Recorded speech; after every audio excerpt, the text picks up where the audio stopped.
I met Mabina, an old friend, and she was living a destitute life, struggling financially to provide for herself and her children.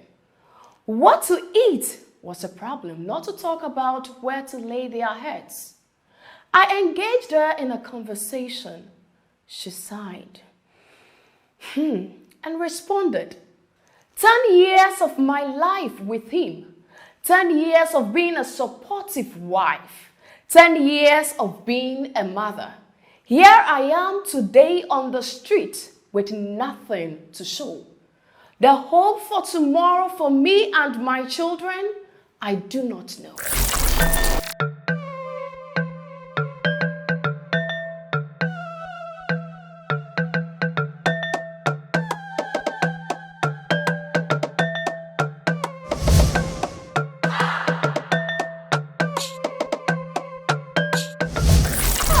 Royals, welcome to REFLO'S TV with me, REFLO'S Womanist. I am not an expert. I am just on this journey to share my personal opinions on issues that affect us women across the globe. Remember, this video is sponsored by REFLO'S Sanitary pads. Your well-being is our #1 priority because you, queen, deserve nothing but the best. Now, let's talk about Mabina's issue because it bothers me a lot. And that brings me to the subject matter. Should a wife be entitled to half after a divorce? Oh yes, you know that marriage is a very beautiful union, very, very beautiful, especially at the beginning. Everybody is just enjoying it until it comes to the halt. And issues comes up. But prominent among those issues is the very controversial and debatable one. How should the property be shared? So, I personally encourage and appreciate that supportive wives should be entitled to half after a divorce. Why? You may be wondering, right? This is because marriage is a union. We discussed this. We defined it.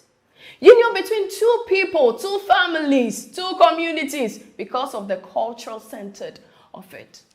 So why then should the end profit of this beautiful partnership be centered on one person? Why then should one gain and one lose? It's supposed to be shared.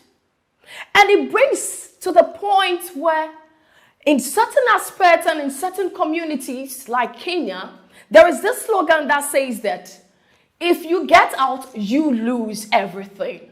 Because the contribution of women is valued to determine whether they are entitled or not.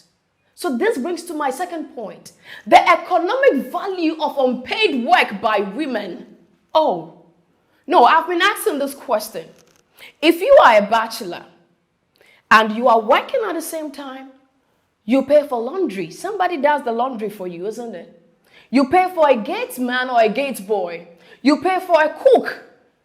Just ask yourself, how much do you spend in a week, in a month on those activities? And compare it to a woman who becomes a housewife and stand on her toes from morning till evening. Being a mother, being a wife, nursing the home, turning the house into a home. Washing, cooking, doing all of this and yet not appreciated by certain men in our community. And things that when we divorce, you brought nothing. Now calculate the economic value of those activities that the women were involved in. And ask yourself if she doesn't deserve it. Now let's come back to the point. Let's even build our point to the point where, you know, because of the I do in the union, in marriages, when you go and stand there, I do. And for the sake of the children, they always say, so let us have joint matrimonial investment. Yes, they do it all the time. Apart from having your separate account, let's build, let's do this so that we'll build an empire for our children. And then suddenly, when in the process of building, the marriage collapses, then one person say, it's all mine. Oh, this is unfair. This issue is really a passionate one for me. It's unfair. Look at Mabna, because you see, in most of these situations, the women end up with the children, and then their lives, their hopes, their tomorrow are left just like that. Look at Mabna's situation, and this is the story of most African women. And so now let's come back also to the point of where she invests her life with you. 10 years. Mabna invested 10 years. There are women who invested more than 10 years. She could have built an empire for herself. She could have built, even she could have decided to be an independent woman. But she invested, and she is supposed to be rewarded. You know, I just want us to understand that as women, we are purposeful and we are filled with potentials and ability. We can make it regardless. However, when we contribute to the accumulation and acquisition of wealth and properties in marriage or unions, we are entitled to half of it. So no cheating.